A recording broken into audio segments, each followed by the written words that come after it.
Walay lain kundi ang atong Mr. Malasakit, Senator Christopher Lawrence Kuya Bongo.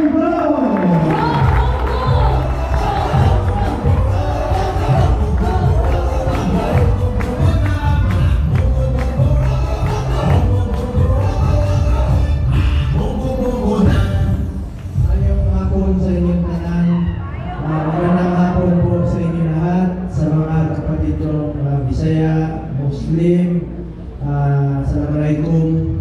Galing po ako kanina doon sa isang event sa isang barangay. Namigay po tayo ng tulong doon sa mga napiling indigents, more than 500 na indigents. At may pinuntahan po ako na isang barangay nasa bukid. May bukid pala na barangay dito sa Surigao City. Nag-turnover ng Super Health. Binisita ko yung Super Health Center na isa sa mga inisyatiba natin sinusulong. Mamaya explain ko sa inyo ano po itong Super Health Center. Napakahalaga po nito.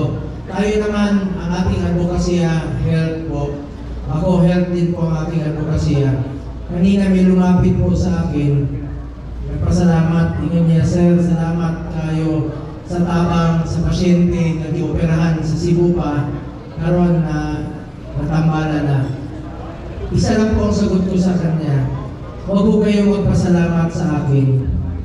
Sa tinuod lang, ako po ang dapat magpasalamat sa inyo.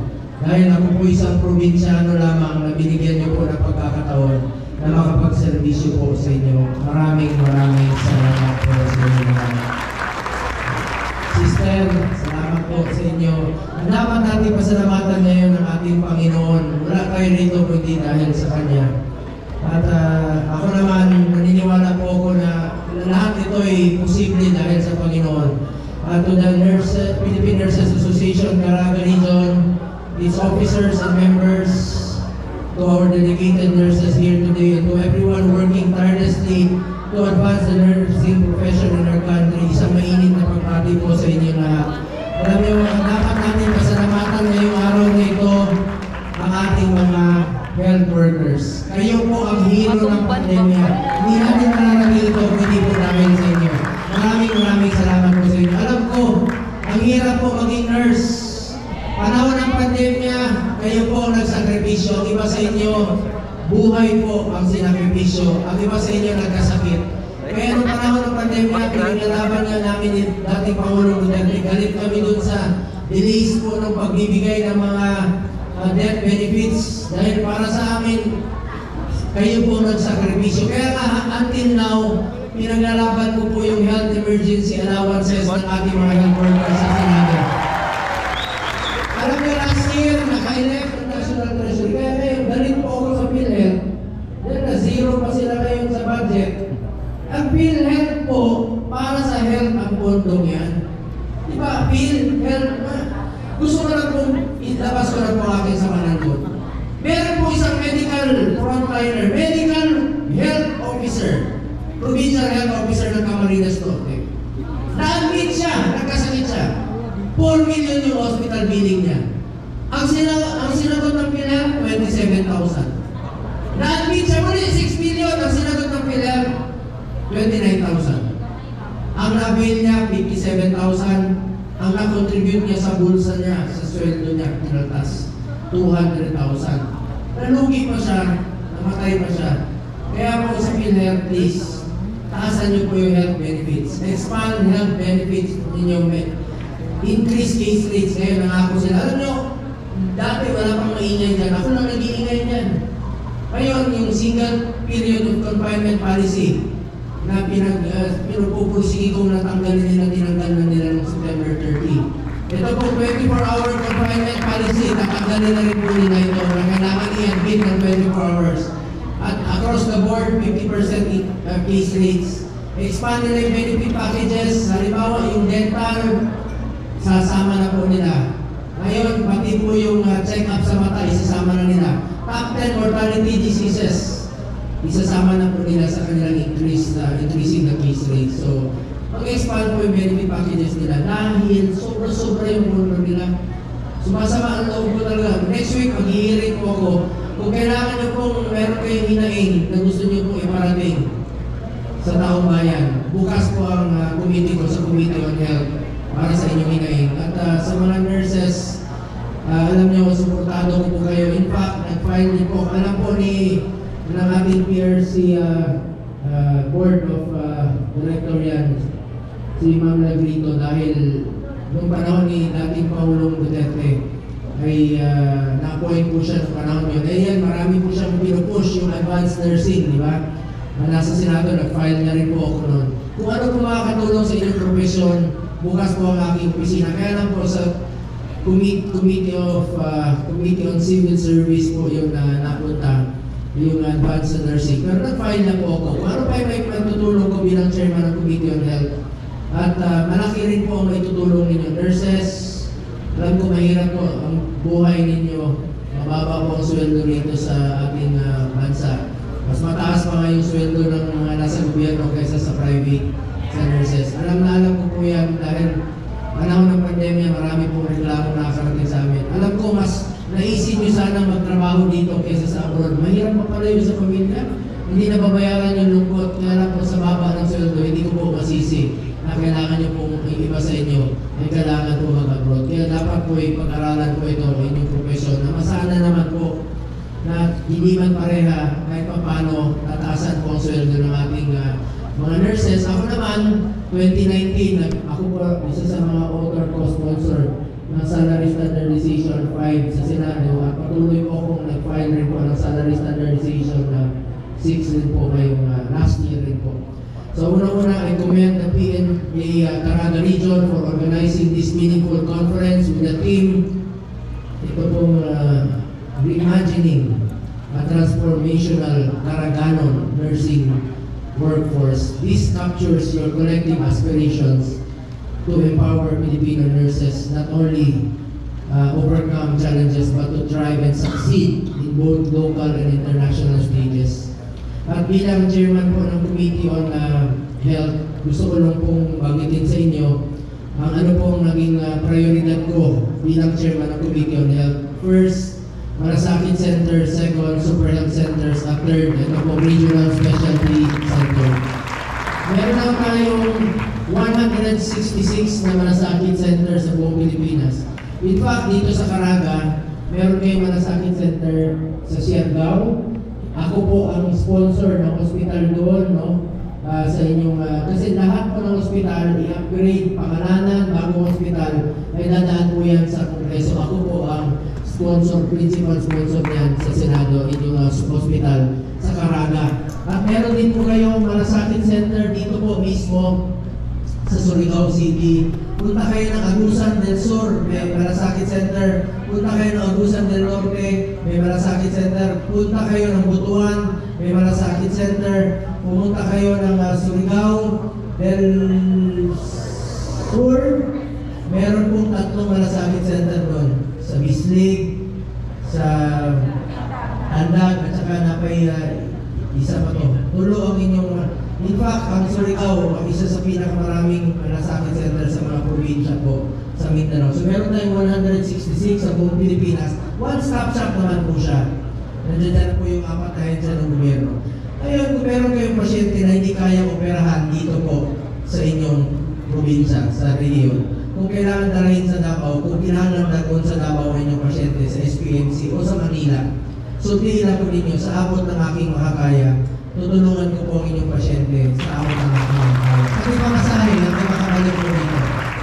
Alam niyo, naawa po ako sa mga mahirap natin kababayan. Yung mga tuberigod na hadlock mag-hospital kasi takot po sa babayaran sa hospital. Tulungan po natin sila. Nurses, marami po kayong may tutulong sa kanila, sa mga nurses natin. Salamat po sa inyong servisyo. Kayo talaga ang pinaka-frontline services sa medical field. Kayo yung nag-asikaso dyan sa emergency room, hanggang sa kwarto lahat.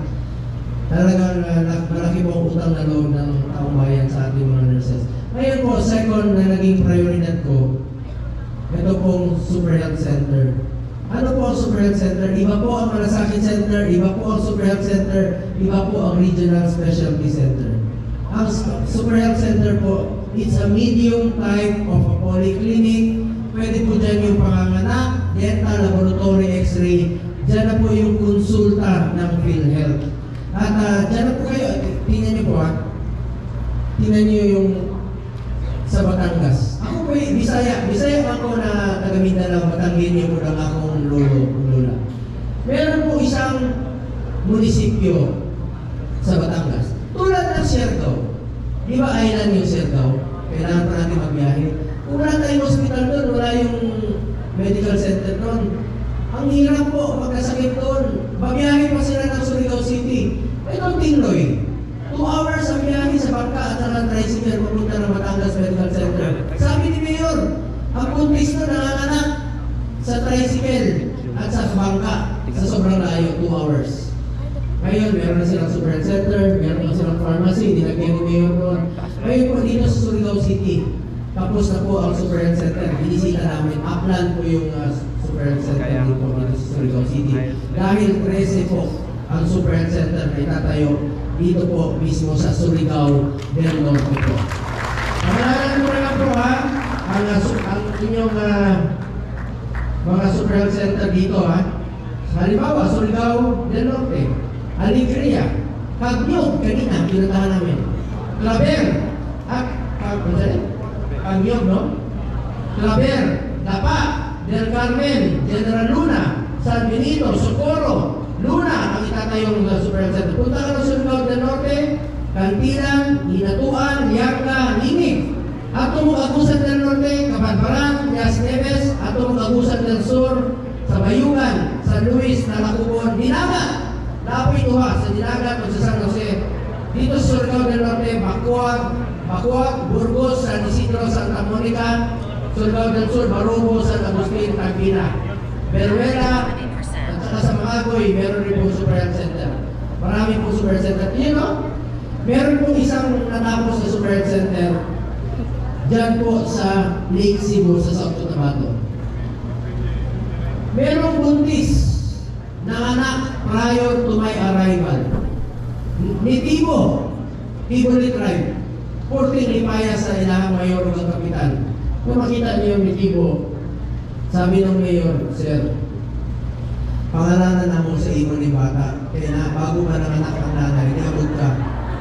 Pagtingin ko sa bata, babae. Sabi ko, paano mo pangalanan sa akin, lalaki ako? Sabi niya, Sir, hindi problema yan. Pangalanan namin ito ng Bongga. True to life story yan. Lahat ng kinikwento ko po sa inyo, true to life story yan. So masaya po ako ibalita sa inyo, magkakaroon po ng mahigit 700 na super health center sa buong Pilipinas. At ang mga nurses, kailangan rin po dyan. Medtech, nurses, kasi may laboratory na po dyan. Dyan na po yung konsulta ng PhilHealth dahil lahat ng Pilipino, miyembro po tayo ng PhilHealth. Dyan na po magpakonsulta ang ating mga kababayan. Ilapit natin ang servisyo medical sa ating mga kababayan through Super Health Center. Third, ito pong Regional Specialty Center. Alam niyo, napakahalaga po nito. Priority naman po ito ni Pangulong Marcos. Ako po ang nagkataon na principal sponsor at author sa Senado ng batas na ito. Ano po ito? Di ba ang heart center nasa Quezon City? Di ba ang kidney center nasa Quezon City? Sus, layo, magpa-hospital, cancer center, layo kayo. Paano tayo mga nasa probinsya? Ngayon po, with this law, Republican 11959, Regional Specialty Center. Magtatayo na po ng mga heart center, kidney center sa mga selected DOH hospital sa buong Pilipinas. Halimbawa, Cagayan de Oro, may kakayahan na po sila mag-opera sa puso. Davao, may heart center, cancer center. Meron na rin pong infectious disease center sa Davao. Punta kayo ng Cagayan, Zamboanga, Naana. At itong Iloilo, Cebu, Naana, Tacloban. Sa loob ng 5 taon, 17 na specialty center. Halimbawa, Bohol.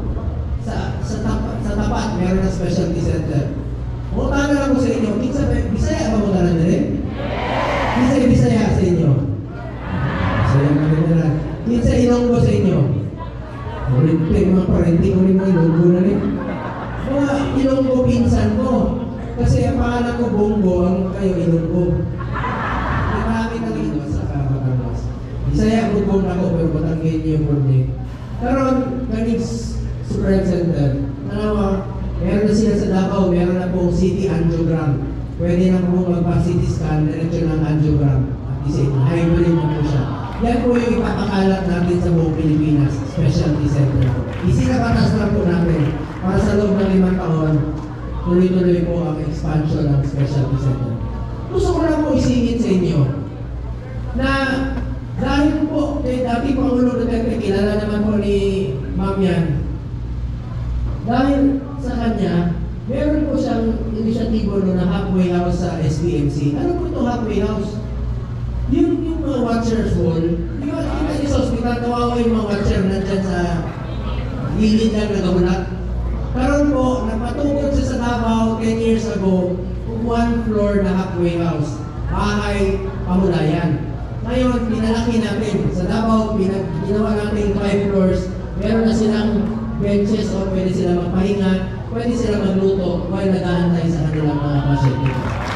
At pinalaki natin yan, nilagyan rin po natin sa PGH, nilagyan rin po natin sa National Children's Medical Center, nilagyan rin po natin sa Quirino at saka sa Heart Center po. 5 po ang bahay pahulayan o balay pasilungan po habang nag-aantay ang ating mga watchers. Watchers Hall po ang tawag niya. Kawawa naman ang ating mga watchers na wala silang pahingahan. Busy yan, mag-asikaso ng mga billing, wala man na silang komportabling pahingahan. Yan po ang tinatawag na halfway house na ating sinulong dito. Ngayon, gusto ko munang pasalamatan ng ating mga opisyales headed by our governors. Maraming salamat po sa pag-imbita sa akin. Alam niyo, na-postpone na po ito, di ba? The last time yata, it was scheduled last year, November. So sabi ko, nag-uupo ako. Tapos nung I was supposed to visit also Surigao last year, sabi ko, isasabay ko na. Eh, nung na-postpone, pinuspone ko na rin yung bisita ko. Sabi ko, isabay ko kasi importante sa akin ang mga nurses at nangako po ako sa aking governor. Medjib Sumampo. Salamat. Palapakan natin ang Regional Governor. Salamat po sa inyong tulong at inisyatiba. And of course, ang ating mga chapter president. Sino po sa inyo mga taga Surigao del Norte headed by Nenen Rachel Ibiota? Mga Surigao del Norte! Taas naman mga Surigao del Norte. Salamat tayo sa inyo. O from Agusan del Norte headed by Mary Grace Obdulia Amok. Palapakan mo natin. From Surigao del Sur 1, headed by Alba Trinidad, palapakan mo natin. From Surigao del Sur 2, Richelle Frediscuso, palapakan mo natin. From Agusan del Sur, Nanette Cabanos, palapakan mo natin. From Dinagat Islands, Rex Rojas, palapakan mo natin. Past President PNH Surigao del Norte, Roel Badyang, palapakan mo natin. Ating PRC Board of Nursing Members, si Dr. Elizabeth Lagrito. Suki ko yan noon kasi lahat ng mga suggestion niya pinaparating ko sa amin. Salamat po. Nagturog lagi. Saan yan?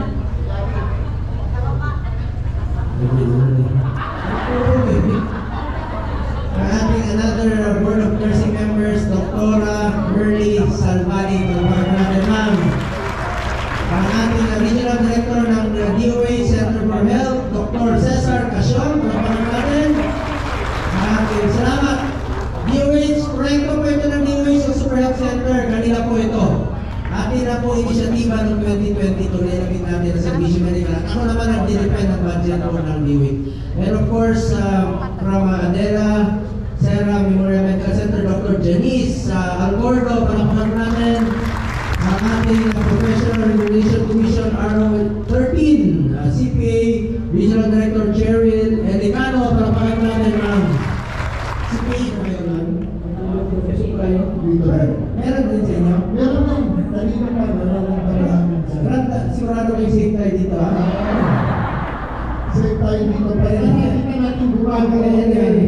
Mga kababayan ko, yan po si Pinit Salvador. Kaibigan ko naman po yan. At saka, Alam nyo, kahit saan kami magpunta, 80% po ng pinuntahan namin, binisita namin, umabot, hindi narinig nyo sa telebisyon mula Apare hanggang Ulo. Ako po, umabot na ako dyan. Apare, Baguio, Batanes, 3 beses ang pumunta doon, magbukas sa Malasakit Center at Lindol. Punta ako ng Ulo, kami ni former President, Guerra doon, bukas sa Malasakit. Punta ka ng West Side, Palawan, meron din po 3 Malasakit. Punta ka ng Eastern Samar, meron din po Malasakit. Muntik na kami na disgrasya ni Philip Salvador sa Basilan, August of 2021.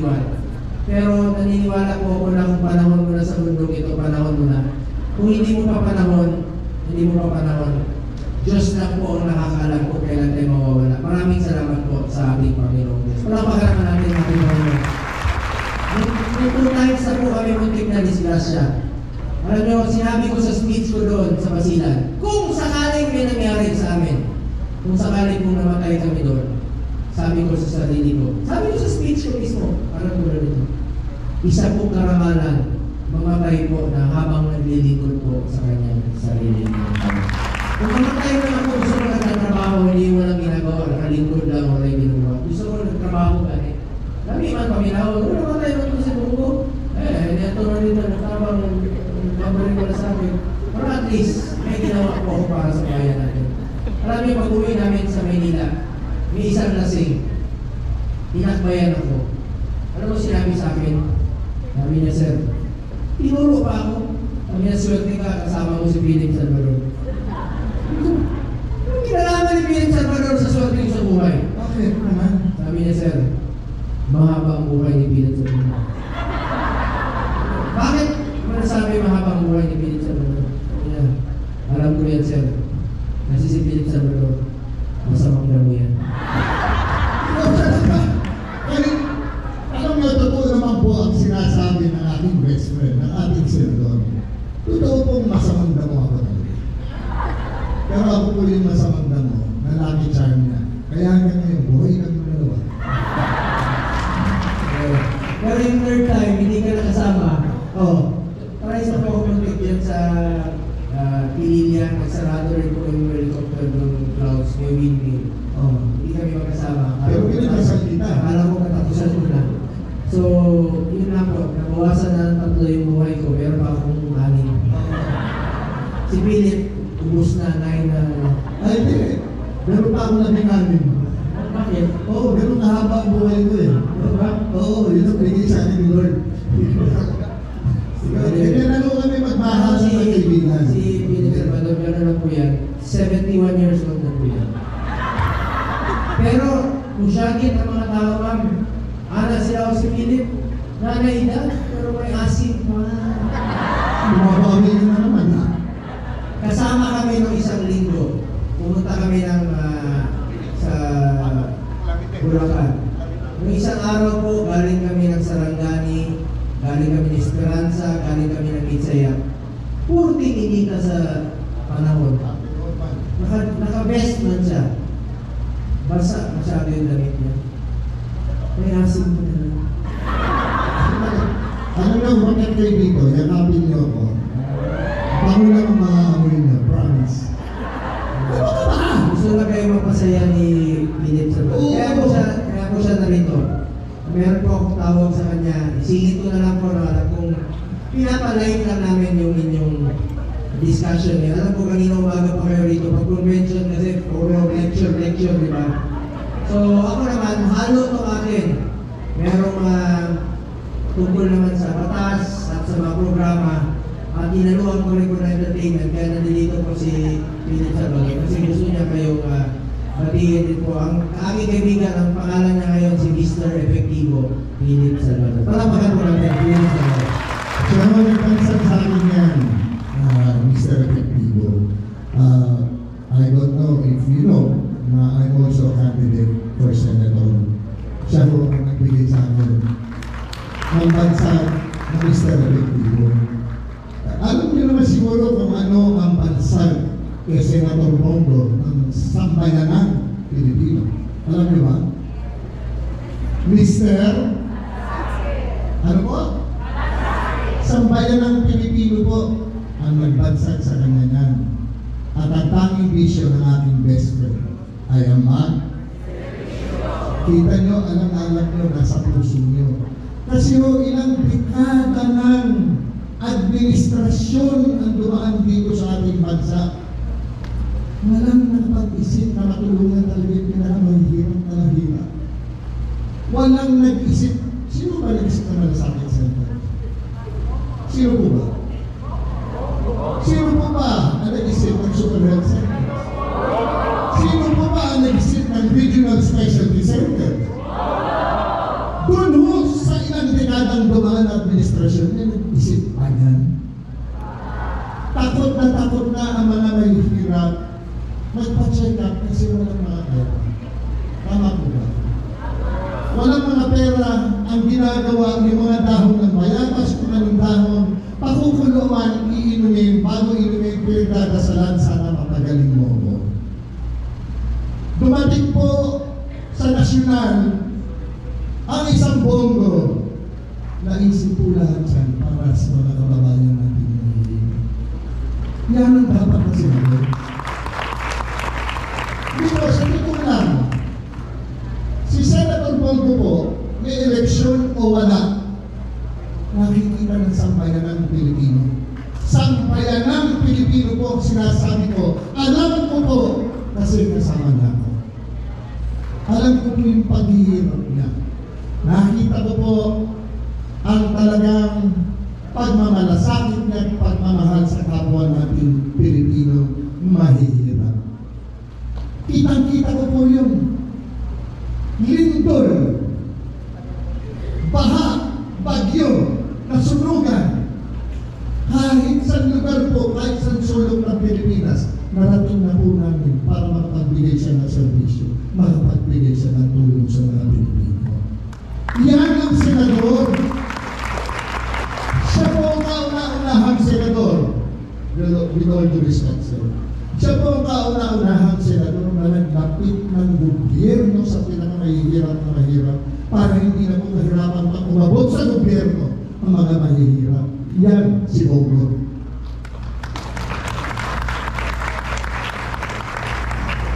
Kaya nga po, marami hong umidolo sa akin siguro ng aking kabataan sa aking mga pelikula doon. Pero sa totoong buhay po, inidolo ko siya. Kasi nakita ko po, nakagis na po sa kanya yung katotohanan. Ito ang pagtatanggol sa mga mahirap. Ito ang pag-aaruga sa mahirap. Ganito ang pagmamahal sa mahihirap. Si Senator Bongo po. Doon ko lamang po nakita yan. So sa inyo po lahat, hindi ko na po pakakahabain ang aking sasabihin. Muli po, tanungin ko lang kayo. Pwede naman siguro. Mahal niyo ba ang best friend ko? Totoo ba yan? Versus, mahal niyo ba? Si Senator Bongo? Pwede ba ako mas kinontilan? Pwede po ba? Masaya na po ako na. Lagi po natin unahin sa ating kalagitnaan ng ating Panginoon Diyos. Siyala, hindi po tayo magkakamali sa ating patutunguhan ng mga magiging desisyon sa buhay. Ako po si Philip Salvador. Hindi abogado, hindi doktor, hindi engineer. Ako po isang artista naman. Pero ako po yung artista na magiging epektibo. Magseservisyo po din sa pagkakas. Maraming salamat po. Buhay ka, Philip Salvador, Mr. Efectivo. Salamat, Mr. Malasakit. Pinakita ko sa kanya kasi nag-warning na rin yung piloto, maulan daw sa Butuan. Sabi niya, maulan daw sa Butuan, shoreline na delikado raw. Tapos kasama mo pa si Philip Salvador, mabigat. Anyway, mga kababayan ko, yun po yung chairman ng committee on health. Bukas po ang aking opisina sa inyo. Anytime po yan, literally, bukas talaga pinto ng aking opisina sa Senado. Anytime po yan para sa inyo. Alam ko sa Davao, anytime po. Meron kayong mga suggestion. Ngayon, chairman din po ako ng Committee on Sports at saka sa youth. Sa mga kabataan naman po, kayo ang kinabukasan ng bayan ito. Aral kayo na mabuti. Next sa sports, ayaw ko po masayang ang inumpisahan ni former President Duterte na labanan ang illegal na droga ng kriminalidad. Kaya, through sports naman po, mga nurses, kung may mga palika kayo, interdivision, volleyball tournament, magpa-tournament tayo, tutulong po. May dala po ako mga bola para sa inyo ngayon. Kung sino gusto ng bola, mamimigay po ako ng bola. Meron pala ako mga complete token lang sa inyo, mga t-shirt yata, saka maypay, may bola rin ako dala, at iba pa no. So, salamat po sa inyo na. Ayun,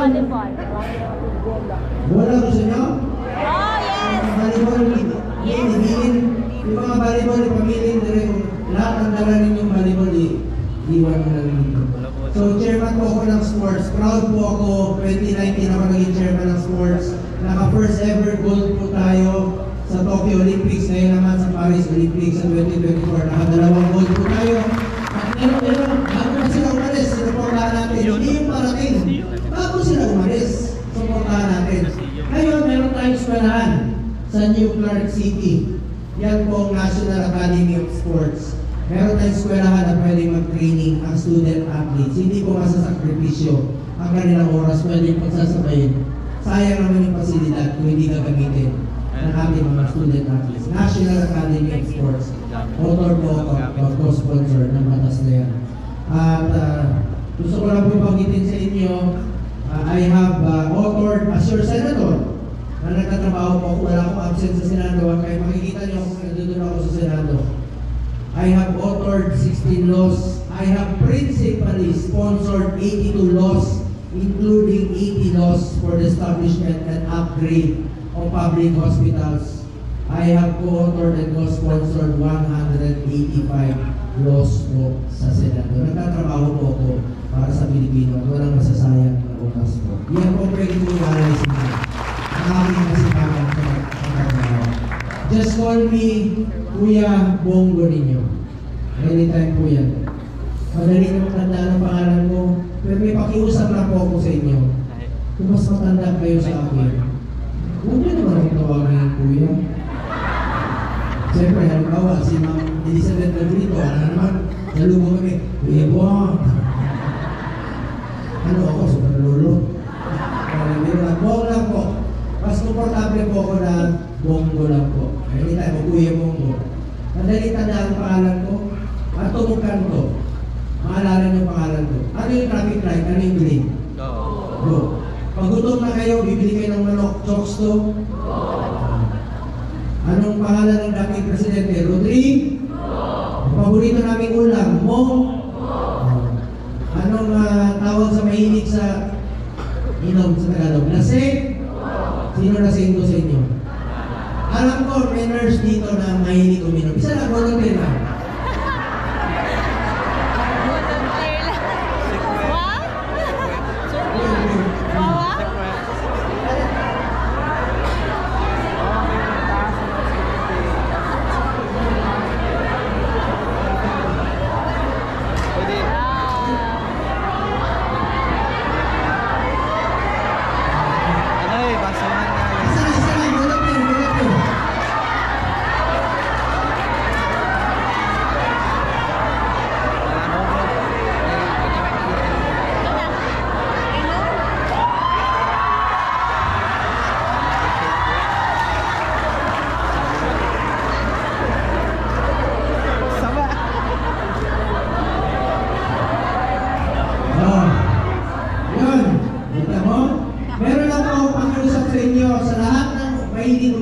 Please, huwag kayong magpareho pag nakainom. Delikado yan. Pag may nangyari sa inyo, ako maalala niyo pag kayo ay na? Hindi na pagkakalimutan. Ano paborito nating araw? May Goren, tuling? Last question, anong paborito? Hotel ni Philip Salvador?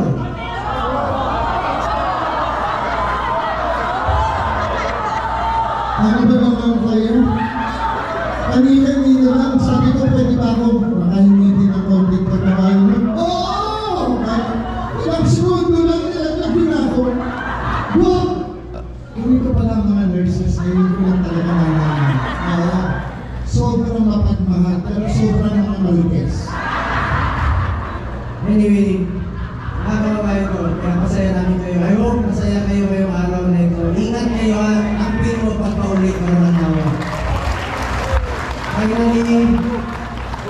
mga nurses, sa mga medical workers, sa mga doctors, thank you sa inyong serbisyo, sa tanang panahon ng serbisyo mo para sa atong mga kaisunan, lalo na po sa panahon ng pandemya.